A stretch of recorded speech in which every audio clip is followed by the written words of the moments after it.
Bismillahir-Rahmanir-Rahim. The Quranic System of Sustenance. By Allama G. A. Parwez. Translation. Fazal Kareem and Salayina Kareem. Chapter 2. What is a human being?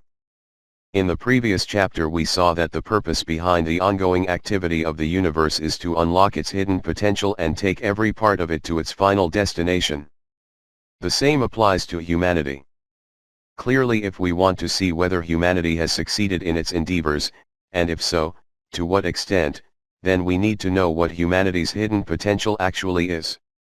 And in order to determine this, we must first know what a human being is. Two viewpoints on the subject have persisted throughout human history to this day. The first is termed the mechanistic concept of life, also known as materialism. The materialist way of life. It is not our intent to discuss the history of mechanistic thought in detail, with its beginnings in atomism as introduced by the Greek scholar Democritus. c. 470 to 370 BC. Suffice it to say that in accordance with this view, human life is confined solely to its physical existence, that is the meaning of humanity. As with other animals, is purely physical. The body is a machine operating on physical laws. When the machine stops, human life comes to an end. After death the body disintegrates and that is all. Humans are nothing but flesh, bone and blood, and nothing of them survives after death. And yet they say, there is nothing beyond our life in this world. We die as we come to life, and nothing but time destroys us. But of this they have no knowledge whatever. They do nothing but guess. 45. 24. See also 6. 29. Freud has likewise said, the goal of all life is death.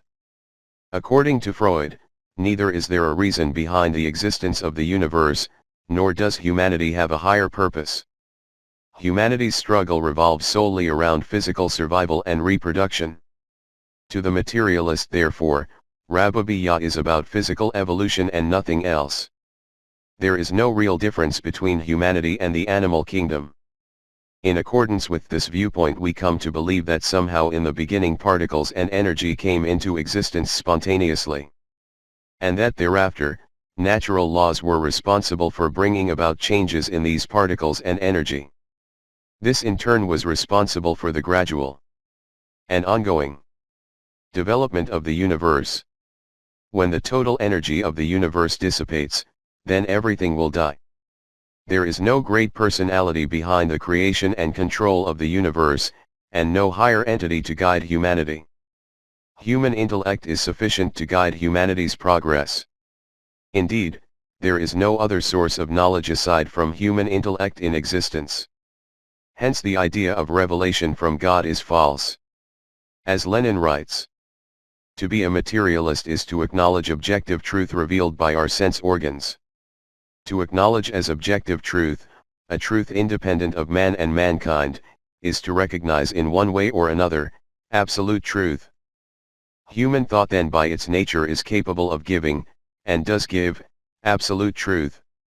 In short, according to the materialist view. 1. Human life is confined to physical existence. Nothing exists after death. 2. Life's struggle revolves around the issue of bread. 3. The solution to this issue can be found through the use of human intellect. The mechanical view of life reached its peak in 19th century Europe. Modern Western civilization is the product of this philosophy. However, in the 20th century, recent discoveries about the universe and human life have led some Western scientists and thinkers to new conclusions. Life must thus be regarded as something which from the standpoint of biology is objectively real, J.S. Haldane has written. We cannot describe it in terms of ordinary physical and chemical conceptions because these conceptions apply only to what we regard as isolable phenomena in both space and time. Whereas the phenomena which we perceive as life are not isolable from one another, and can only be described as manifestations of the unity which we call life. The real basis of biology as a science is the conception of life. And apart from this conception, biology would only be a chaotic collection of imperfectly defined physical and chemical observations, imperfectly defined because they do not express the coordinated maintenance. As to the origin of life, none other than Darwin, the pioneer of evolutionary theory in the West, has written at the end of his On the Origin of Species. There is grandeur in this view of life, with its several powers, having been originally breathed by the Creator into a few forms or into one. And that, whilst this planet has gone circling on according to the fixed law of gravity, from so simple a beginning endless forms most beautiful and most wonderful have been, and are being evolved. W. R. Sorley has also pointed out. But the self is not merely a set of qualities, tendencies, or dispositions. It is a new center of conscious life, a new source of conscious activity. And no approach has been made to a causal explanation of the core of selfhood which marks it off as the center of its own world and the source of its own activity. The human self. What is the source of the human self? On this subject see. Lloyd Morgan, whom we have already mentioned, writes, I confess my belief that this ascent may be regarded as a manifestation or revelation of a supreme mind, conceived as the creator of all that we are led to interpret as new. What I find in evolution is one great scheme from bottom to top, from first to last. What I also believe is that this advance throughout nature is a revelation of divine agency. And since mind at its best is the highest term in the course of evolutionary ascent, it may well be said that the evolution of mind reveals the agency of mind. But it is, as I believe, mind or spirit infinite and timeless. Therein the words first and last, novelty and recurrence, are divested of the meaning which attaches to them in discussing the ascent of mind through new products to further novelty. Spiritus Creator as eternal and omnipresent is not the outcome of evolution, but that of which evolution is the progressive revelation. On the subject of self. That is soul or personality, or ego. Bergson writes. The soul is a thing incapable of decomposition because it is simple, incorruptible because it is indivisible, immortal by virtue of its essence. Many other references from Western thinkers and physicists can be provided on this subject, but we need go no further here. As to the ways and means by which the self can develop itself, we will discuss these in Chapter 4. At this stage we need mention only that Western thinkers and scientists are themselves abandoning materialist thought and are coming to a new understanding, according to which 1. Humans are more than just the sum of their physical parts. They don't simply operate under physical laws like machines to merely disintegrate after death. 2. Rather, humans possess something in addition to the body, something indestructible, called the self or personality. As Lloyd Morgan states, it is a shadow of that divine mind, which is nowise limited by the trammels of space and time. The Quranic concept of life. The Quran provides its own definition of the self, and has laid it out in clear terms. It states that life has developed and advanced in stages, and that its beginnings were in inorganic matter. Thus, he begins the creation of man out of clay. 32. 7. Thus the potential of life was dormant in clay, and it was animated by a sprinkle of water. We made every living thing out of water. Will they not, then believe? 21. 30. The process of evolution advanced from this point, and life spread out like vegetation in every direction. And God has created you from the earth, just like vegetation. 71. 17. Life eventually evolved to the stage whereby the process of reproduction, via male and female, began. Humanity has been created out of a seminal fluid issuing from between the loins of man and the pelvic arch of woman. 86. 6-7. This marked the stage of the evolution of the animal kingdom. Eventually animal life reached a stage whereby human life came into being, and humanity now differed from the rest of the animal kingdom in a crucial aspect. Hence verse 32. 7 continues. God makes everything that he creates most excellent.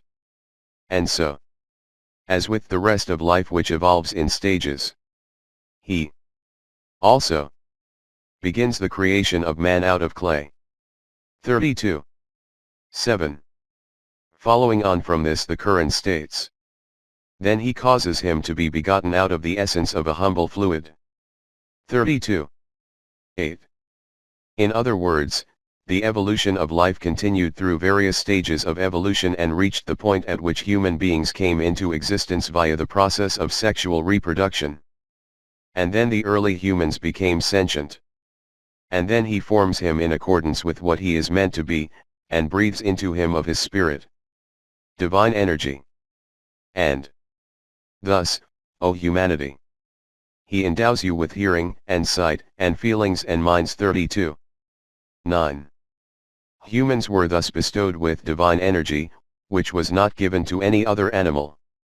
This is what we now call the self or human personality. The meaning of divine energy.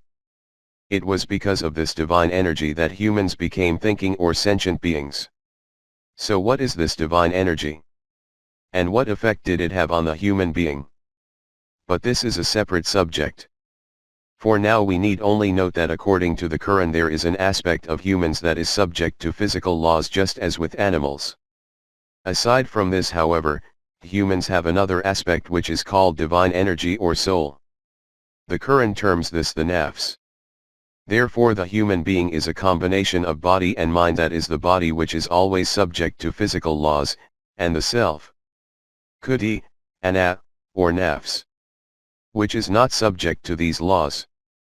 Western materialists have concluded that the universe is purely physical, and so humans are made up of organized matter. When the body dies and disintegrates, the human being also ceases to be. Therefore in their view, the material is all that exists, and it is the only reality. As we have already mentioned, this idea originates with the ancient Greek thinker Democritus. Plato's thought. Another Greek thinker, Plato, offered an alternative idea that was also totally repugnant to materialism. Plato said that this whole universe is a figment of the imagination, and that it is not illusory, not real. This concept, now known as mysticism, has appeared in various forms from Plato's time to the present day, in many different religious and philosophical schools of thought. In the Hindu Veda scriptures, this idea influenced their concept of the universe as a deception and a mirage. In Buddhist philosophy, the physical world is a thing to be detested. St. Paul followed a similar line of thought. He believed that the heavenly kingdom is in fact true reality, and he attempted to reject the physical world by donning the monk's robe and leading an ascetic lifestyle. The Platonian idea was also adopted by mystics, who declared that the physical world is impermanent and that we should sever our connection to it.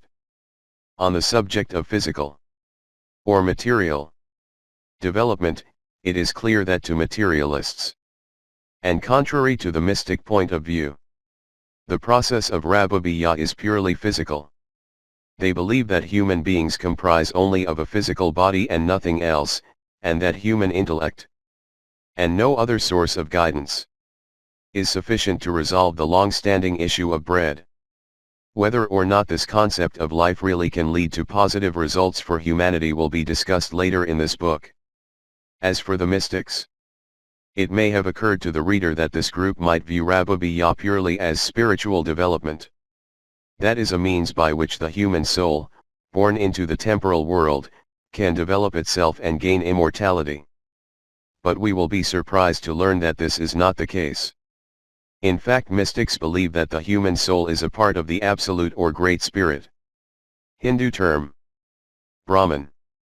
According to their view, the soul has separated from the Great Spirit and become fettered in the chains of the physical world, abandoning the ego.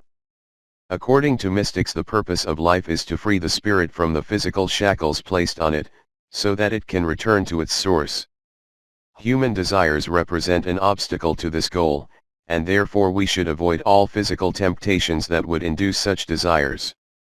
By suppressing our desires, eventually we will succeed in abandoning our ego, the source of desire, and thus the physical shackles on our soul will fall away. And then the soul will be reabsorbed into the Great Spirit. This is the ultimate aim of life according to the mystic. This idea can be found in every religion including Hinduism, Buddhism, Christianity, etc.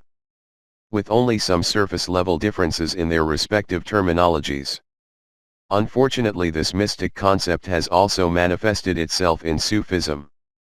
According to our mystics, killing our desires and abstaining from pleasure-giving things represent the very best that humans can strive to do. This is because the human soul is imprisoned in this world. By abandoning the ego, the human reaches the point at which the shackles of the physical world break and the soul is free to become reabsorbed in the Great Spirit. Sufis call this Wasl bil Haqq, that is soul meeting truth. God. This is the reason that when a great Sufi mystic dies, they do not use the term death but rather Wasal, which means that the small part, soul, has been returned to its reality. This, according to Sufi thought, is the ultimate goal of the spirit and the true way to its happiness. So it is said in a popular line of verse. The droplet desires only to be reabsorbed in the river. Thus we can see that the terms Wadati Wujud, lit. Oneness of body, and Wedanat, the Hindu equivalent, both represent the same concept. Both have their origins in ancient Greece, the source of the quagmire in which humanity is stuck and cannot find its way out. Summary. In light of the above discussion. 1. According to the materialist, Rabbiya refers purely to physical development, and thus we can utilize our intellect to meet all our physical needs. 2. According to the mystic, the aim of life is not to develop the soul via the law of Rabbiya, but rather to abandon the ego, and the soul's ultimate goal is to become reabsorbed into the Great Spirit.